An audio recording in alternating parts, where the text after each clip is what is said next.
There we go.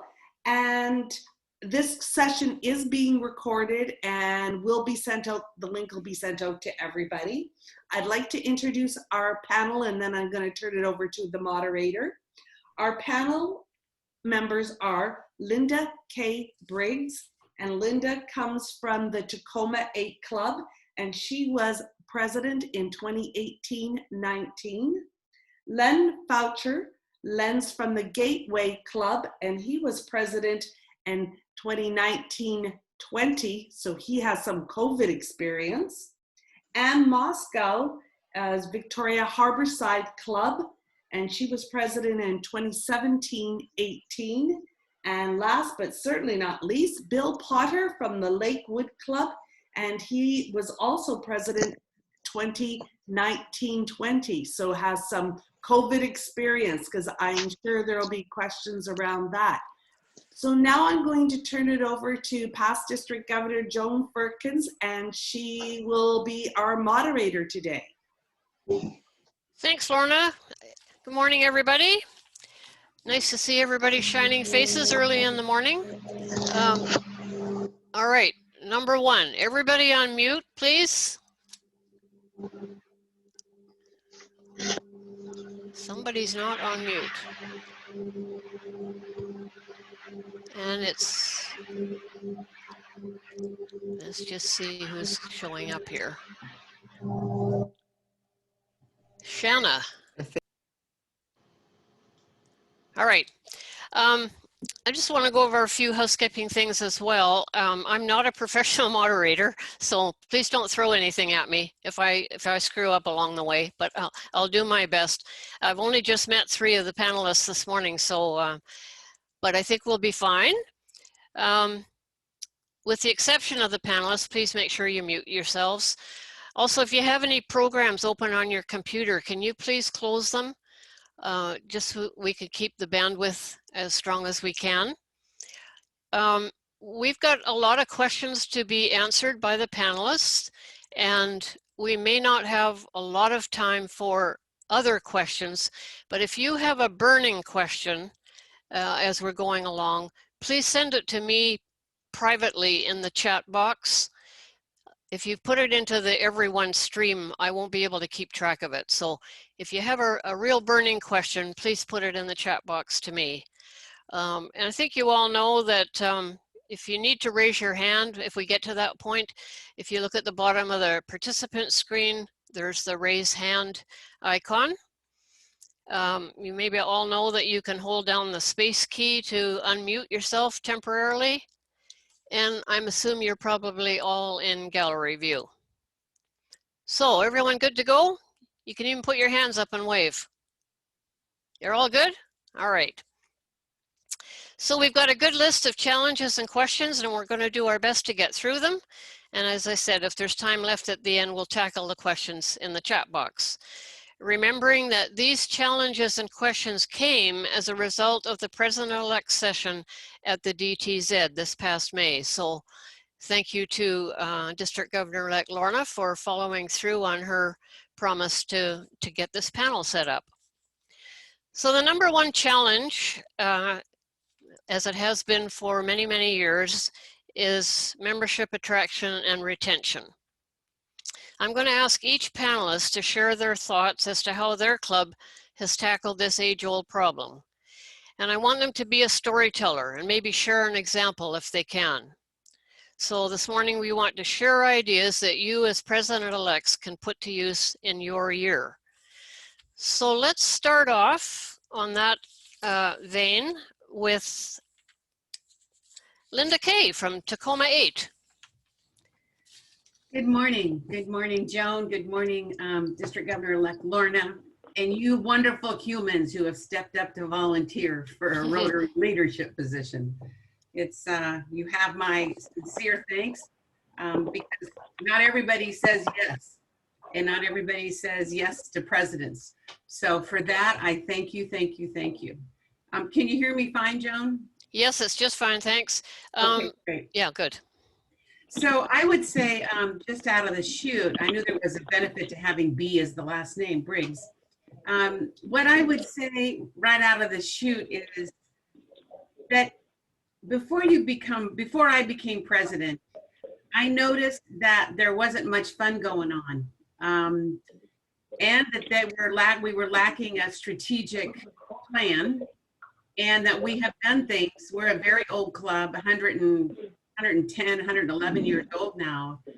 And we just did the same things the same way for so long that somehow I was inspired by talking to other people in other clubs that it was time for me to poke the bear. That became kind of my presidential campaign mantra, that we could poke the bear, the great big sleeping bear of a club that's been around a long time, because we needed to shake it up. Our members were average age 70 years old. We had lunch, we had a program, we talked, but we didn't do much networking anymore, and we didn't do much socializing. And so when we talk about membership and retention, we had to poke the bear. We had to shake it up. We had to get younger members. So I wasn't the genius one. I just asked a lot of questions from a lot of people at conferences I had been to people I had admired in other clubs. And so for the first time in 110 years, at the time 108 years, we began, which many of you may have now, as a social part of our club. We call it Thursdays at 5. And remember, for 100 years, they only met at noon on Thursdays. And so it was, although very difficult for some people to even fathom that we could meet at 5 o'clock, we made it more of a social area, and our recruitment process kind of swelled, kind of momentumed all by itself. People went, what? We can have a glass of wine, which we could not have at noon on Thursdays. Somehow the wine helped. Companies put on hors d'oeuvres, they gave us wine. We had about 10 minutes worth of business, and then we just networked. Like in the old days of Rotary, you know, obviously I'm a woman and I wasn't in the old days of Rotary, but I heard a lot about it. And they just networked. You know, when there was a banker, a candlestick maker, and the real estate agent, that's what we talked about. And it's just worked so beautifully. It's in its 3rd year. Yes, it's been trampled a little bit by COVID, but for these last 7, 8, 9 months. But now we're trying to figure out our first Thursdays at 5, and people are anxious to get back together. So we're even we may have 2 in a row because so many people will sign up. So at going out of the chute, that's what I'd say first, that you got to put a little fun in Rotary, and you got to put a little networking time. And when you do that, people want to know, and they want to join. They want to say, hey, what's going on over there? What's happening? So that'd be the first thing I'd say. Back to you, Joan. That's great, Linda Kay. Thank you very much. That's off to a good start.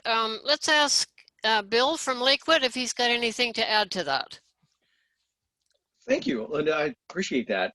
Inertia is a great thing, but it can also be a challenge. So we had a tendency of attracting a lot of new members in a year. So in a year, we'd have 10 new members come in. By the end of the year, 2 of our members will have died, unfortunately, because we have some older folks in the club. And then of the 10 new members, 9 would have washed out. So what we were terrible at was retaining and engaging our newest members.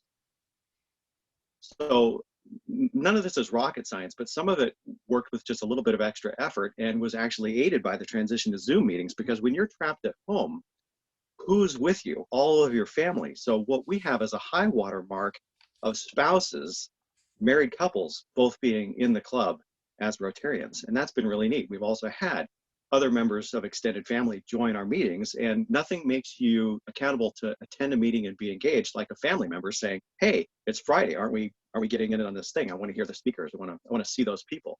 The other thing that we tried to do was make it more fun for new members that were coming in and give them some more vehicles to stay engaged. So I stole an idea from another club that I learned about at PETS, that was to offer our incoming members automatic control over a $250 grant to an organization of their choice, as long as it met our normal guide. Right off the chute, an incoming member could say, I have a passion about something. I want to automatically be front and center with that organization with some cash, and have them engage in one of our most important committees during that process. We also tried having basically a scholarship for dues. And it's hard for me to know how well this worked out because I wasn't involved in the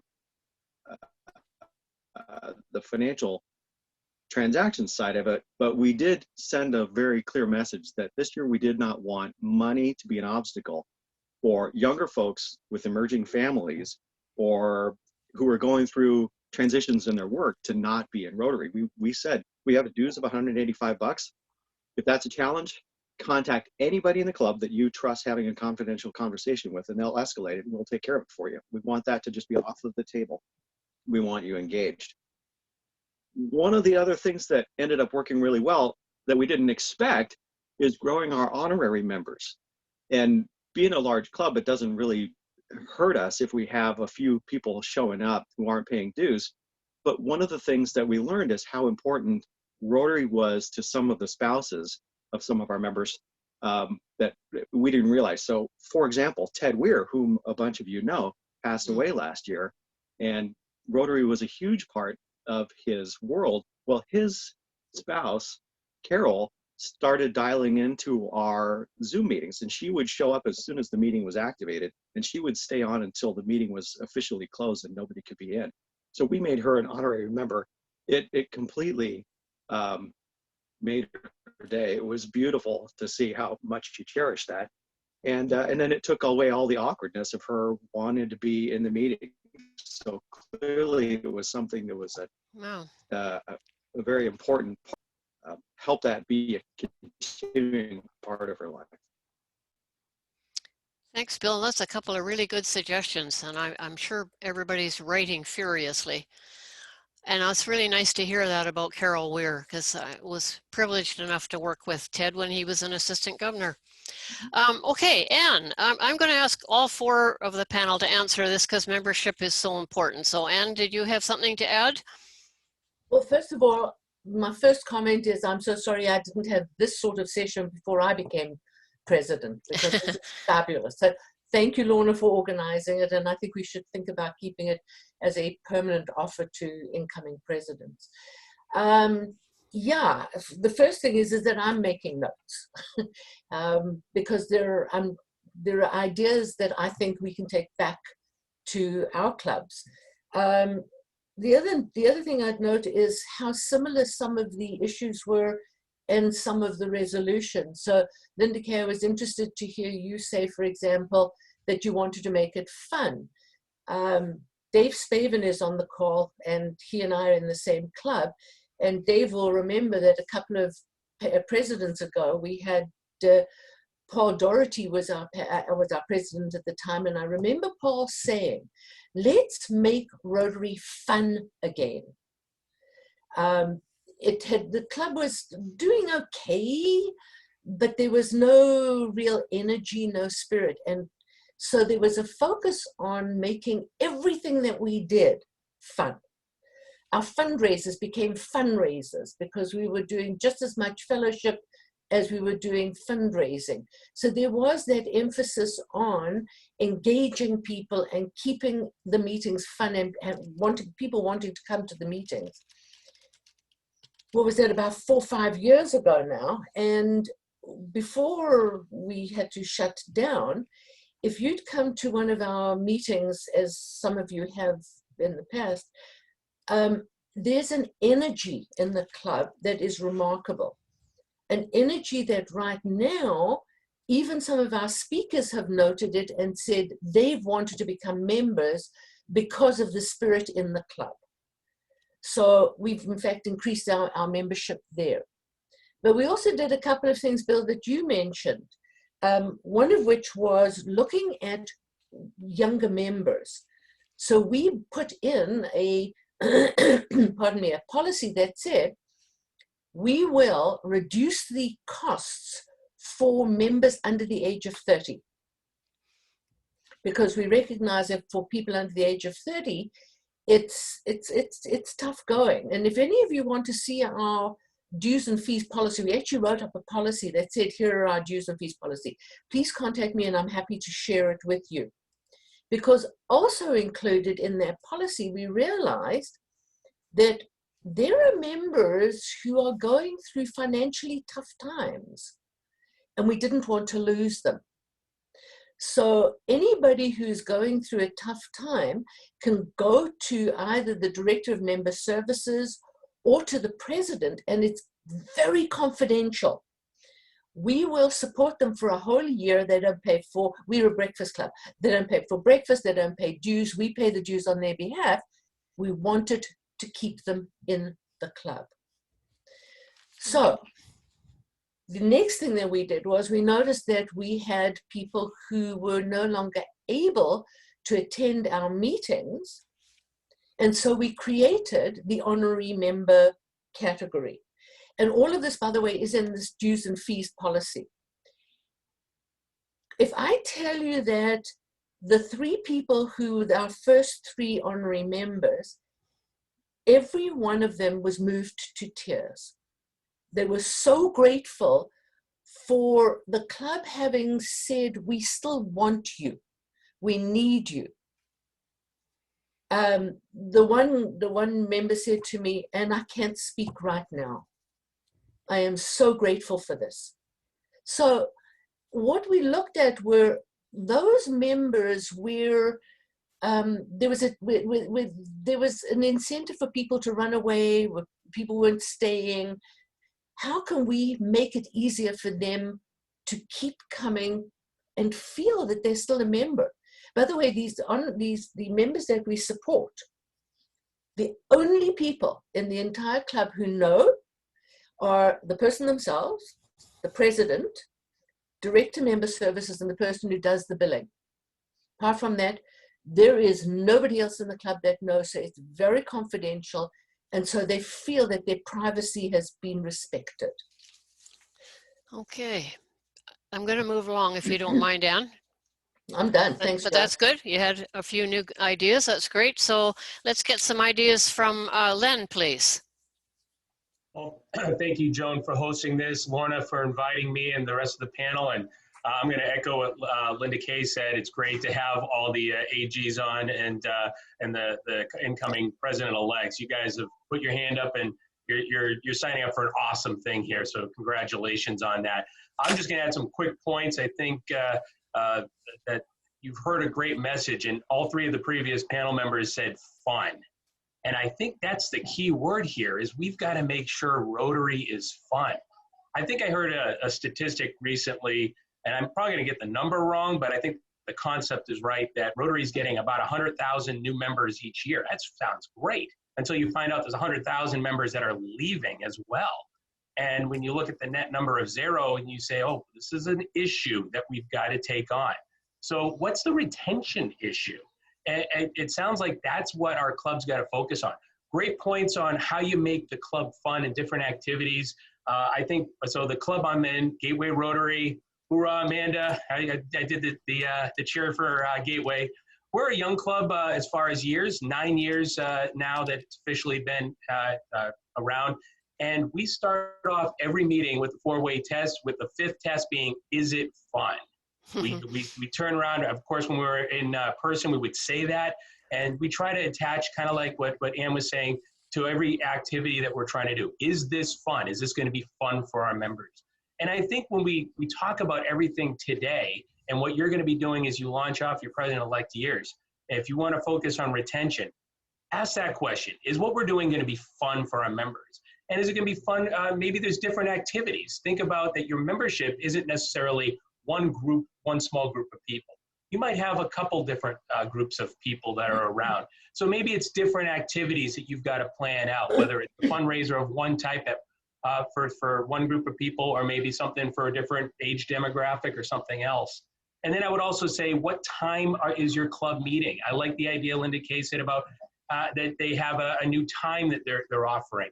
Our club meets at 0700 on Wednesday mornings. It seems real bright and early, and it's kind of scary to people, but I think the gear for us the focus for us has been trying to make sure that we're appealing to folks that have to go out to the workforce on a regular basis so that they don't have to give up their lunchtime. Again, that model might not fit your clubs, but it's worked for us. So maybe there's times that you can schedule things to bring that fun element. So I'm not going to go on any further. I'm sure there's a lot of good questions that Lorna's going to be asking, and I'm really excited to talk to you guys. Thanks.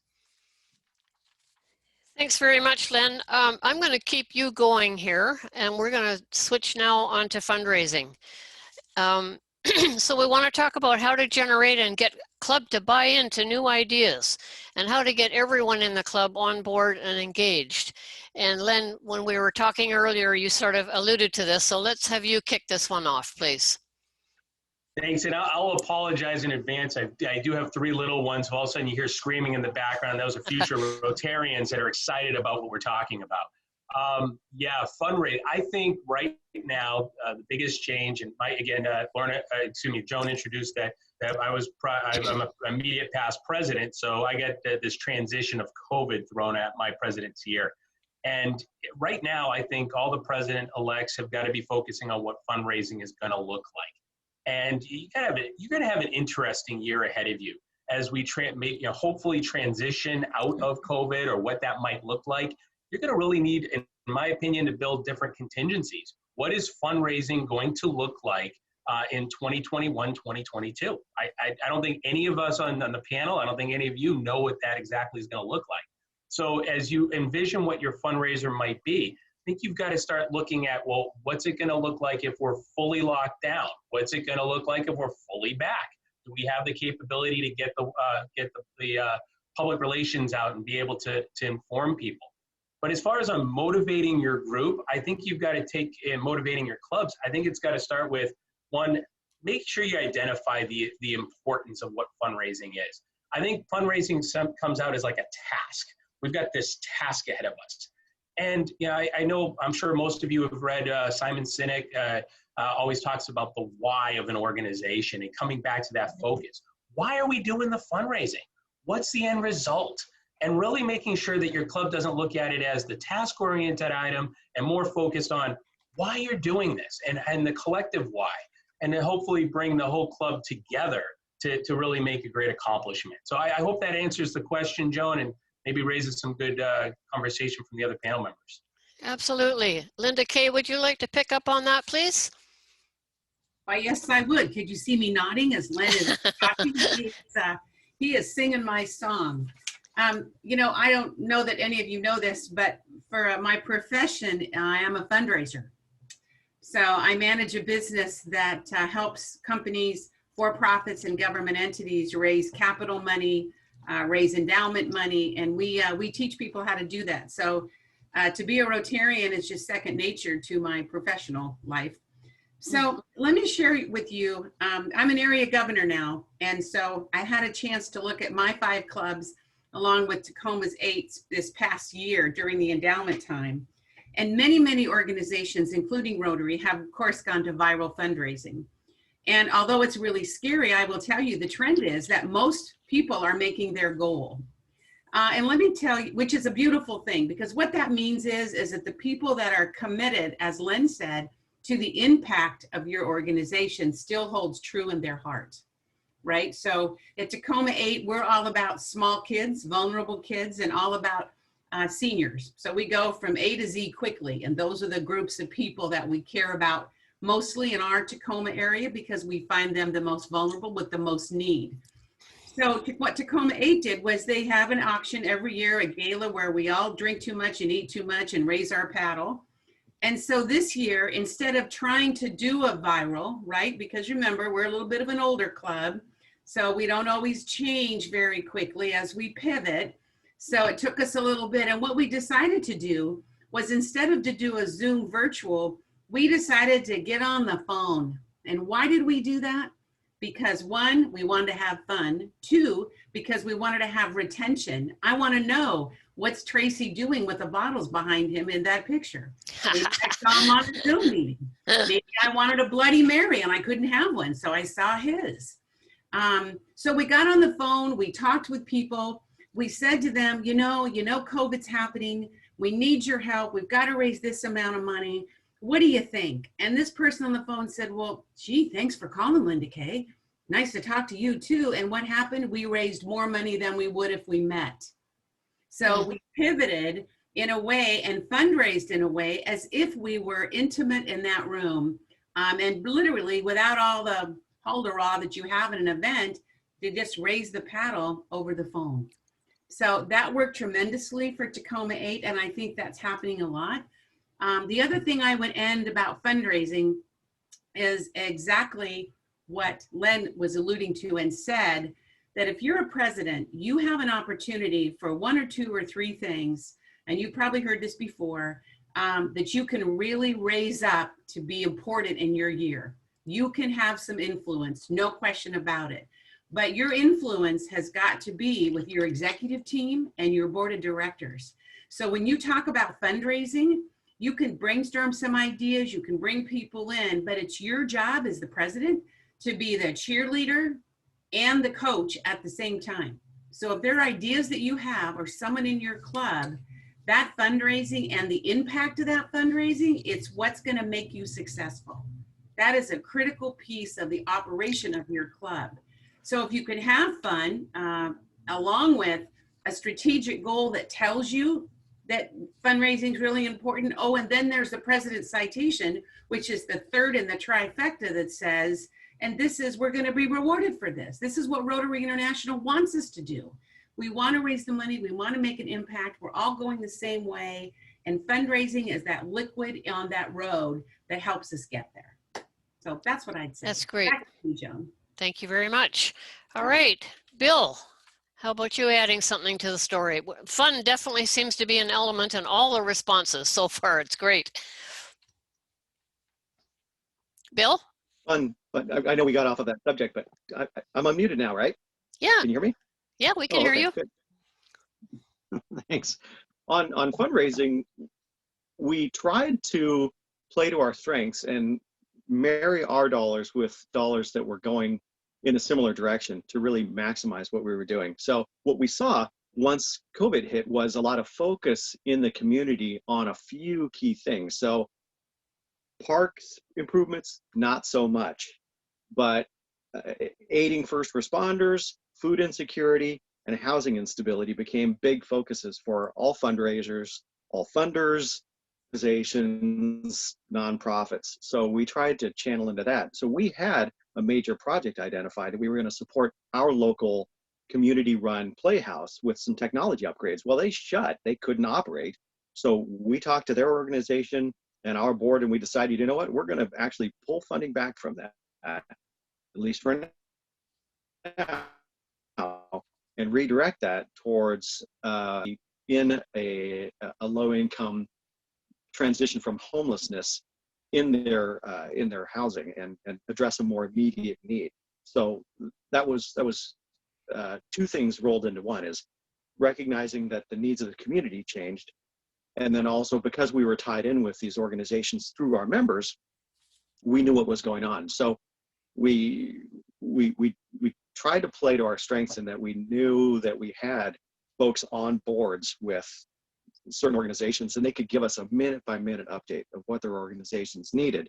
And that really allowed us to go to funding sources with very clear bullet points on what their money would be used for and how the dollars that they'd send through Rotary would be matched up with volunteer hours and expertise that would leverage their money more than just sending it directly to the organization. Great. So I think that ended up being pretty successful. Thanks, Bill. Can I say one thing about fun? About fun? Absolutely. About fun? It's true.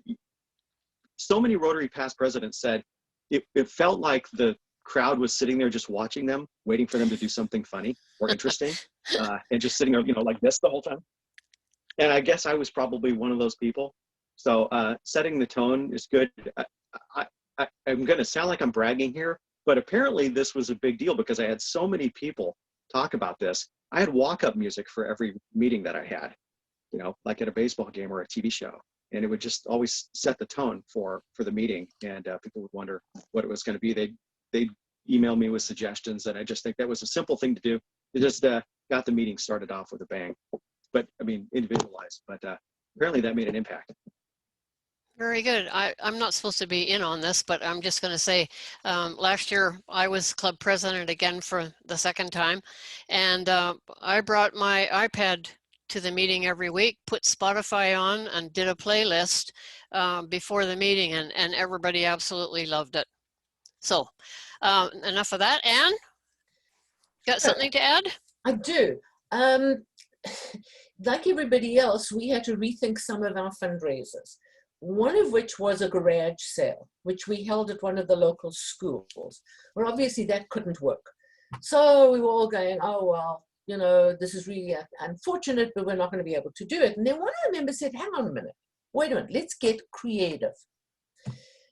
One of our members manages one of the local hotels, and he said, why don't we ask Reed if we can use his garage, the garage at the hotel? I mean, after all, they're not using it. So let's hold the garage sale in a garage. That started the creative thinking going. So in the end, I'm going to cut a long story short and tell you, in the end, members kept coming up with other ways that we could sell items. So we did an online auction with just the members. We did an online sale that was open to more people. We went to a local thrift shop. We went to a local shop that does high-end collectibles. The net result was, with all of these new ways of thinking, that we actually raised about 50% more than we'd ever done before, which was amazing. And it wasn't without its challenges, including the day before the sale, where our local health authority wanted to come in and shut us down. We managed to work our way through that. Nevertheless, it was highly successful. The other thing we thought was, and by the way, everybody had been at home, clearing out their cupboards, clearing out the garage, the shed, the everything. You have never seen so much stuff in your entire life. Mm-hmm. So we had a young family that was in trouble. They'd had to move out of the place that they were in. And we said, come in, take whatever you want. We furnished an entire house for them. And that included clothing, it included appliances, everything. So not only was it successful financially, we all came out of it feeling amazingly good about it.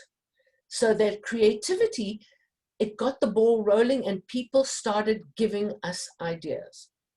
Dave was managing the art sales in the stall next to us. You've never seen so much art. Comment, Dave, on that one? Yeah, it was magical because we literally had already been collecting stuff for the April garage sale. So we had all this excess sitting there and nothing to do with it. So coming up with that idea of actually putting it in a hotel garage, which is about to reopen 2 weeks later, was absolutely perfect. And with COVID protocols, the whole works, it was to the T and fun. But art, I've handled the art department for several years, and the quality of art that we had this time was amazing. So people were getting really good deals on good art. So and we raised that whole, we actually did as good or not better than the previous ones. So that was successful. And don't forget the roses, Anne, we're looking at doing that. Yeah. So okay, we got to move along, I think. Or anything crucial left, Anne? just the only thing is think outside the box. If you can't do it the way you've done it before, think, is there a different way of doing it? And as Dave said, we've got our Roses from Rotary coming up. We're thinking of a different way of doing it. Okay. Thank you for all of that. I'm going to jump to the next one and try and make it a little bit shorter. And then what we're going to do is open it up for some questions, because it's quite obvious that the number of questions that we have, there is no way in God's green earth we're going to do this in an hour. So right now, let's switch to meeting attendance, because somebody might have a few good ideas here. I know we don't exactly keep track of attendance like we used to, because we're more focused on engagement with people. But let's try and get a few ideas of what the president-elects might want to do to address low attendance. So I'm going to start with Linda Kay, please. All righty, here I am. Before I answer that question, let me show you something fabulous from the Lakewood Club. He doesn't even know I have this, but this is an item that the Lakewood Club is selling. I don't know if you can see it very well, but it's really just pieces of wood in a rectangular piece. And what you do is put your iPad or your phone on top of it so it stays steady. Do you see? Can you see that in the pictures? Yes.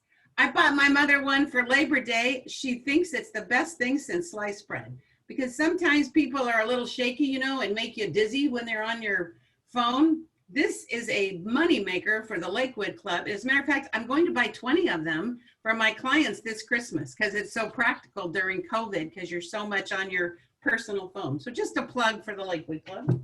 It's down the road a piece, but That's going to cost you, you know. Yeah. It's not even my club, but they're doing a good job. So if you've got a carpenter in your club, think about it. Think about it. They're going like hotcakes.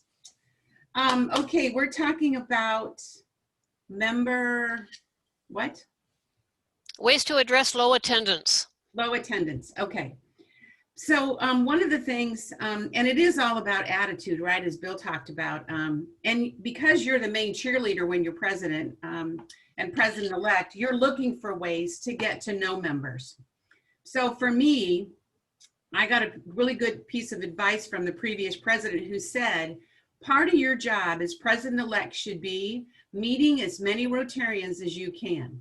So it was during pre-COVID. So, right, he made me do this, and I'll be forever grateful. Stand at the front of the meeting and shake people's hands. They had put their name badge on, so I knew what their name was, but I didn't know them. The club's been around for 100 years. How could I know everyone? So I'd shake their hand and say, hi, I'm your president-elect, Linda K. Briggs. Now they knew because they voted, but I'd never shook their hand, never talked with them.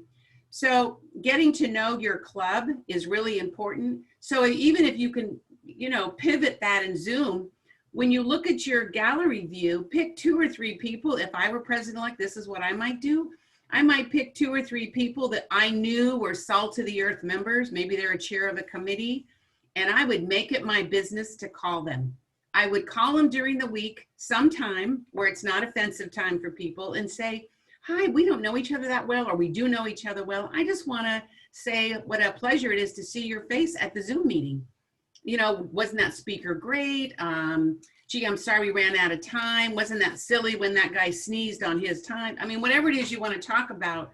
But to get to know your colleagues is really an important piece, I think, of attitude, of retention, of recruitment. When you need somebody to help you, it's a friend of Rotary that's going to help you. You do a lot of favor asking when you're president, let me just say. Mm-hmm. And you need the foundation of your colleagues to help you during that time. And they're the ones also that have some terrific creative ideas.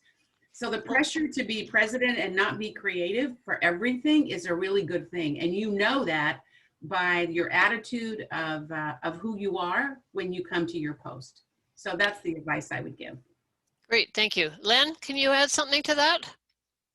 Yes, thank you. I think Linda Kay raised some great points. Outreach to the club members individually, I think, is a great way to help out with attendance and retention of members at the end of the day. I know when the COVID crisis first hit and we made the decision not to meet in person, I spent a weekend where I went down the list. I called each member of our club and just wanted to check in. How are you doing? Is there anything that we can do to help you in any type of capacity? And I think you need that individual touch. I think that's really the best way to get folks kind of plugged back in. One of the things that, and so kind of connecting that to, if your members are missing meetings or not around, maybe you get a team together and you have some of your other folks on the board help you out with it. But I would say, you know, dial some numbers. You know, just say, hey, what's going on? And anything with the club meetings that you're not attending, or to ask, not to scold or to punish or to be punitive. But I would say just to check in with them, because then they'd be like, you can find something out. Yeah, I've had this issue, or you know what, I don't like the meetings right now, or I'm zoomed out, or whatever that might be. And then during the meetings, one of the things I did enjoy doing, it took a couple minutes and maybe it was a little long. I'm sure maybe Marnie or Bill or Amanda would say, yeah, it was kind of hokey that I did, but I played the old romper room game now that we're in Zoom, and I'd say, oh, I see this person and that person and this person. you might remember that TV show where they called out mirror, mirror on the wall, and they were naming the different people. I think it just brings that individual touch, because it's like, I see you, how you doing? Look at that cool background you have. And you don't have to do it for everybody and all the time in every meeting, but I think individual touch is what really helps out both with attendance and with retention. Thank you, Len. All right, we're going to do a little housekeeping thing quickly, and then we're going to move to some questions. We're trying to keep a list of who's on this call, and some people have just got their first names on, and so on and so forth. So we need to help Marnie out making a list. So I'm going to do this very quickly. Who is Bill M? Bill Just McGregor, AG 13. Thank you. Thank you. Who is Galaxy Tab E? Hello? Mute or unmute yourself. Okay, moving along. Who is Janice? Unmute yourself, everybody, if you can.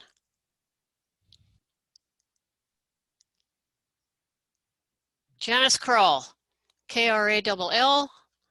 Who is Kelly Maria? Brigham from Hawks Prairie Rotary. Thank you very much. Oh, everybody's moving around here. Who is 1-360-460-6337? Susie Sanders, Port Angeles Noon Rotary. Could you just say the name again, please? Susie Sanders. Thank you. Thank you. Thank you. All right. I think I've got as many as we don't take up too much time here, but I think we got a lot of them. Thank you. Thanks, Joan. All right. From a question point of view, I've got 2 sent to me on the chat, so let's start with that. How do you handle time demands for members with families? Who'd like to handle that on the panel? I'll jump in. Okay, Len, thank you. So I'll start with, it starts with what is your situation and kind of empathy and putting yourself in those folks' shoes. I personally have my wife and 3 young kids, so I can certainly understand a lot of those challenges. I think we're in a unique time period, and you've really got to show empathy, support, and flexibility. If someone says, hey, I need this, I need to do this, timing is tough, challenges, find ways to adapt and work with those folks, because it's a challenging time, and I think we've got to just all show more kindness in general, and I think this is a great way for us to do it. Thank you very much. Now, let's open it up to some questions. If you go to the participant screen down the bottom and raise your hand, I'll find you if anybody has one.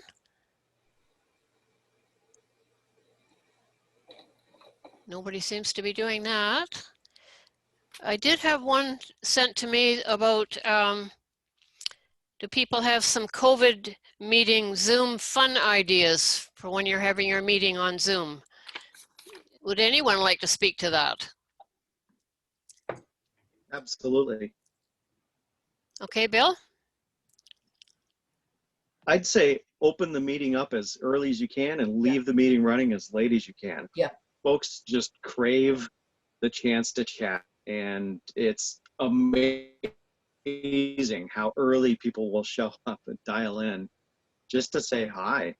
And then you can, the mute button is an amazing thing. You don't have a mute button or mute all button in a normal meeting, but in a Zoom meeting, you can, everybody can show up in a room full of small children or while they're cooking dinner, because you can Yeah. they're still as present as they can be, and it's kind of fun to try to spot the dog in the background, or Right. hey, how's your little kid doing today? Okay. I would That's good. echo, Joan, what Bill says. For the first time, Tacoma 8 asked people if they'd like to stay after the meeting. It was a district governor visit, so District Governor Greg was with us, and he stayed for the little, like 30-minute chat. And oh my gosh, we could all barely hang up. It was so good to talk to each other. Bill is absolutely right. There's That's great. another club, the Tacoma Sunrise Club, and their meeting is from 7:30 to 8:30 in the morning. But she sends the Zoom for 7 a.m. And that is the most valuable to me because as an AG, because 7 to 7:30 is when you're hearing what's going on. They're talking about current events. By the time 7:30 comes, these people have had coffee, they're raring to go, they're interacting with each other. I mean, it is awesome. It is like you're meeting at a coffee shop saying, hey, Lynn, so what's going on? How's the wife and the kids? You know, and did you go to that Oregon vacation or did the smoke prevent you from going? Or, I mean, All it's right. phenomenal. Okay, good. Thank you. We have lots of questions. Tom McCloskey. Yeah, I just wanted to introduce myself to everybody. I noticed before we started that there were a lot of you that knew each other. And I'm looking forward to making friends with the people that are on the screen. I'm with the Bainbridge Island Club. And I just wanted to thank the presenters today. I'm sure all of us came in here wondering whether or not we'd get anything worthwhile out of this. I would admit that I was one of them. And I've got a boatload of good things that came out of this today, and I really appreciate it. And I just want all of you to know that if there's ever anything I can do to help you, just let me know. Thank you, Tom. Susie Moskovich. Unmute. Thank Yep. you very much. I'm so sorry. Our club has now 3 times, I don't know if you all know, but Zoom has a feature on it. And they have an algorithm where if you want to, you tell them how many people you have in your club. I think we have 88. And then they will divide you into little chat rooms. Breakout So rooms. with our meetings, this is divided, this is put into the meeting agenda. We have little chat rooms, and I've been in 3, and it's never the same people. So you don't even have anything to do with it. You look into Zoom. I'm sorry that technically I don't know because our secretary does it. But Susie, it's there's been Susie. valuable. And then- Susie, yeah. Susie, they're called breakout rooms. Oh, thank you. Sorry, chemo Yeah. brain. Okay, they're breakout rooms, and they're absolutely amazing. And so that's our way, so we don't have to add to the meeting or before the meeting. And we always have a chance to chat with whoever. And it's always kind of exciting. And our president has even set up, it's not really worked so far, but she's working on it, to have little bingo cards that have to do with, she puts trivia questions of things that our club has done in the past or whatever. And eventually, I guess if one of us in our breakout rooms gets a bingo, I don't know if she'll send us an award certificate or something. But that's another fun thing to do. Anyway, those breakout rooms are amazing. Thank All right, you. thank you. Rotary Anita, you had a question? Oh, I was wondering about, yes, if there are any techniques for setting priorities that someone has found especially useful at the beginning of the year or the spring before. Okay, I'll let's, answer that, let's ask. Joan. Okay, thank you. That is such a great question because there is, you know, I use the term drinking from a fire hose. There is just so much as a president-elect, and so many people are expecting so many things of you, right? And so the inside of you is thinking, where do I start? For me, what was most helpful was 2 things. Where you are right now, your relationship with the current president, if possible, should be like this: peanut butter and jelly. So it should be seamless in an ideal world. I know ideal world is, you know, not always true, and it's fantasy in some places, but what I think helped our club be successful was the president-elect, myself, and the current president at the time. I knew what his priorities were, and so I tried to uphold those as best I could. And the changes that I wanted to make, I then transitioned to my president-elect when I became president. So it's that close, you know, that 3-year management commitment you have, president-elect, president, past president, so that the priorities are all like a beautiful wave that goes on the sand. And you do that, in my mind, this is how it happened, was you have a strategic plan for the club. And if you don't have one, or it's 5 years old and dusty on the shelf, I'm telling you, you will have the best ride of your life if that is in black and white and everybody knows it. That means the executive team, the board of members, and the full club membership. If they all know where you're going, then really you're just get to be the coach and cheerleader your president year, because you're just the enthusiastic cheerleader coach. The hard work has already been done. So that's my advice to you is get seamless and get going. Thanks, Linda Kay. Scott Butler, how do you attract younger members? Who on the panel would like to tackle that one? Anne, you already sort of gave us a plan on that. How about Bill? Where's Bill? There he is. Well,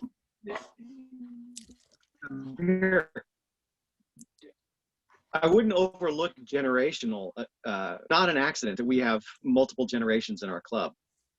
We just try to make that happen. And again, you can use Zoom as an advantage here, because anybody anywhere in the country can be a member of your club now if they've got some kind of interest in your community. So absolutely, we're reaching out to sons, daughters, uncles, aunts, grandparents, everybody to get plugged in, because it's just neat to be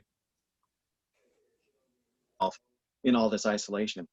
The other thing is we try to refocus on vocation again. So you know that a meeting is usually only as good as its program, and you can't afford to have a lame program when you're asking people to dial in on Zoom and take time away from such a weird point in our history. So we would have some of our younger members who are working describe how the COVID had affected their business. And that was an extremely popular thing that we did. So you could even have 3 people take 15 or 10 minutes each and have just a great program that would engage the members in talking. And it was a way to make sure that our folks who were young and actually had jobs and had bosses that they had to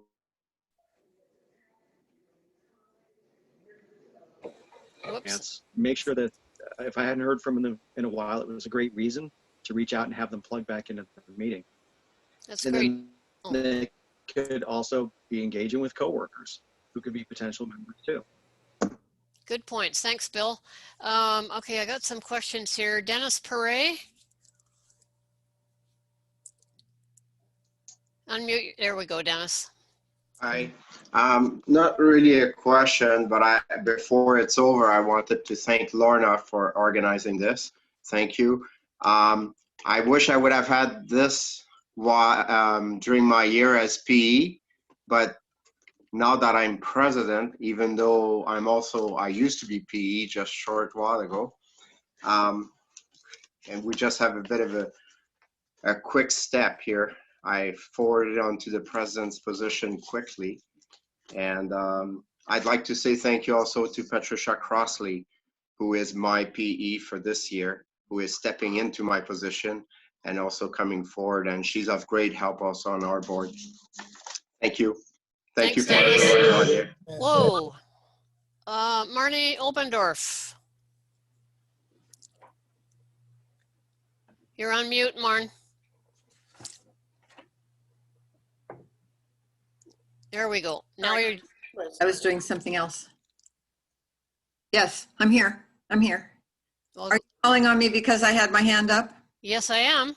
Okay, well, all I was going to do was I was going to tell Len's story about Romper Room because I didn't know I was going to say that. I was nodding after he said that, but that I just have to say that was a very a personal touch that Len used at our club, and I really thought it made everybody feel welcome.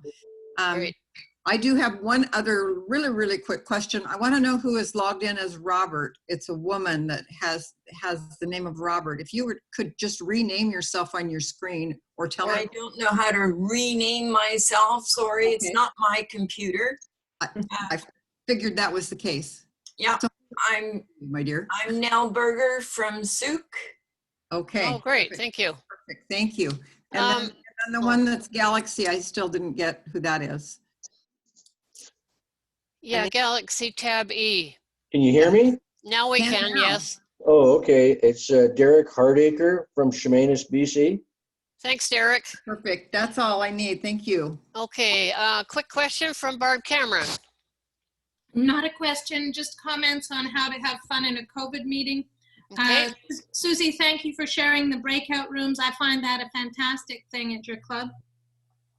Having one person dedicated as a greeter so that the president is not focused on too many things, and having a moderator rather than the president being focused as too many things. So having a club member who's actually controlling as the host really makes things smoother.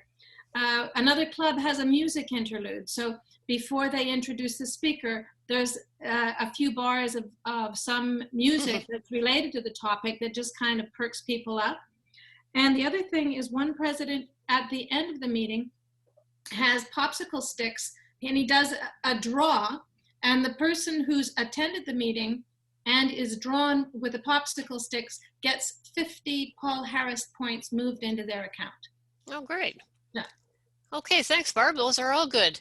I'm going to add one quick thing of my own. I know I'm not supposed to, but I'm going to. At our club, the second Tuesday of the month is Club Day, Club and Committee Day. So what we do is I put everybody, all the committees into breakout rooms. So we have 7 committees. I pre-do them. Everybody goes into the breakout room and they spend 25 minutes having their committee meetings. So nobody has to do it outside of the Rotary time. And they absolutely love it. So just thought I'd throw that in.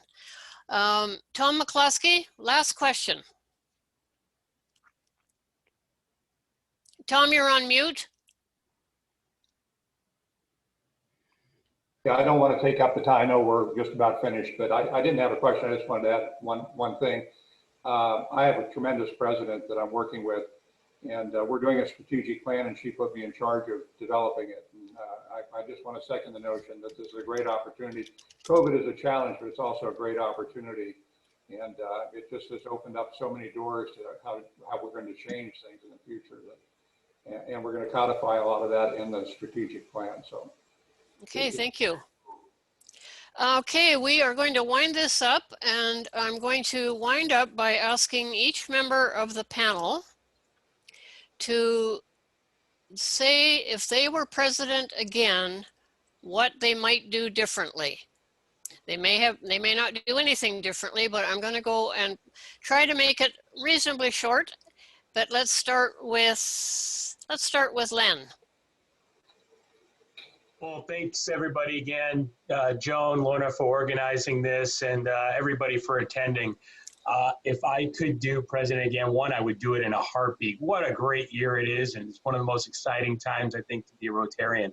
I think a couple things I think of right away. First of all, the time goes by so fast. You always think, I've got more time. No, you don't. It just goes by so fast and the year is done.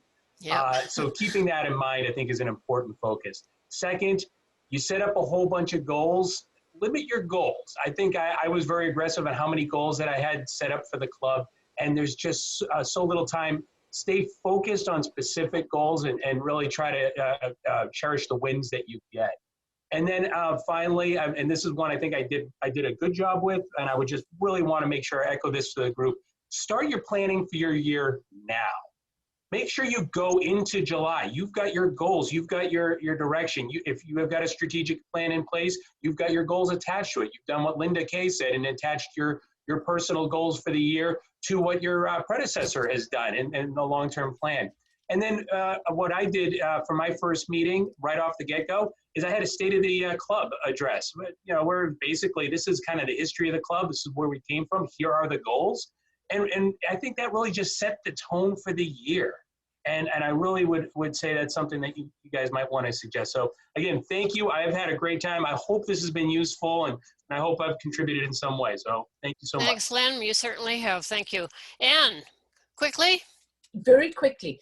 I just want to address a couple of things that happened after my year that had I thought about them, I would have adopted. One is on the strategic plan.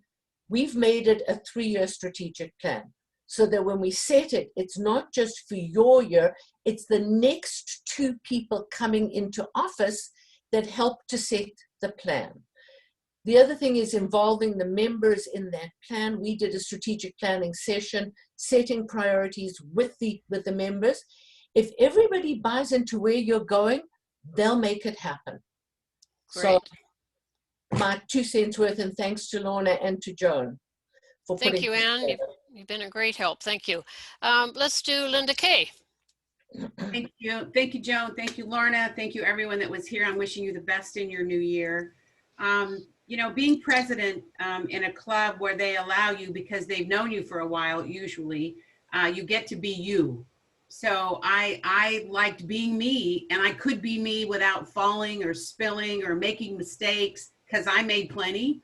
But your club forgives you.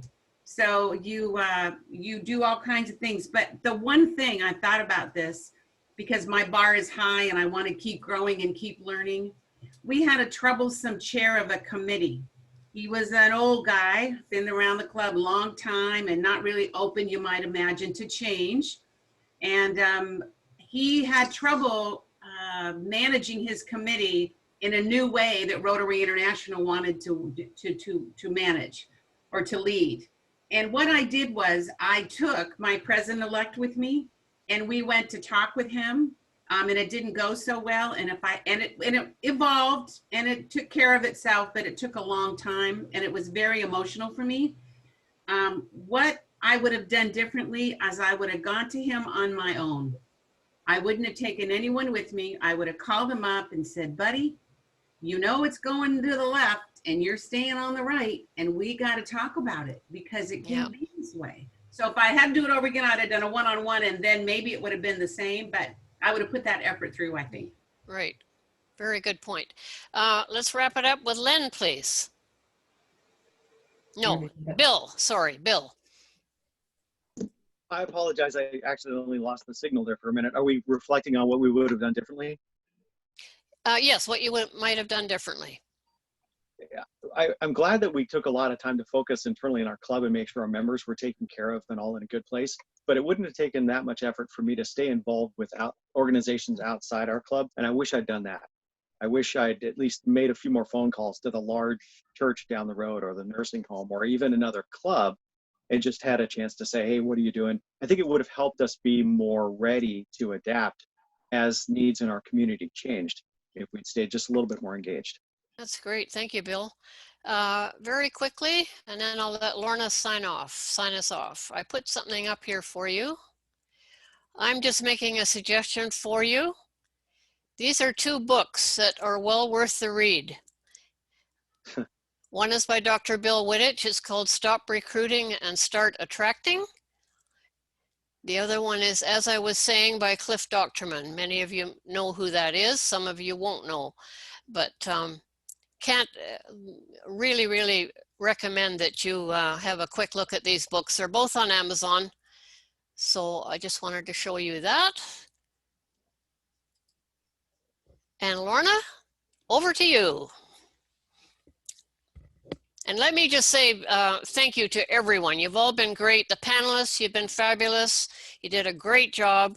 And thank you to everyone for their input. Yes, I'd like to reiterate that. The panel, thank you so much for being here today. I think everybody enjoyed this session. We're already getting private chats asking, are we going to do this again? So read the monthly emails, because that's what I'm sending out instead of a pre-pets to help you prepare for pets. And then pets, the session you'll be attending pets, and then post pets. That's what we're going to have this year, is probably have a post pets, and hopefully we can organize another panel during post pets. So then you'll have had all the emails from me helping you with learning about Rotary and the clubs. Then you'll have had pets that will have done some training, and so we can wind it up with post pets and perhaps another panel if that works for everybody, because then you'll have probably more questions to ask as you're getting ready for your year. But again, thank you so much. I'm here to help you. Anytime you need anything, please feel free to contact myself, and as well as your AGs. Talk to your AGs. They're there to help you. Marnie, I saw your hand up. Did you have something you wanted to say? I just wanted to say that Lorna will be doing, one of the post-pest sessions will be the district training, DTVZ or DTVZ as they're saying in Canada. One of those will be for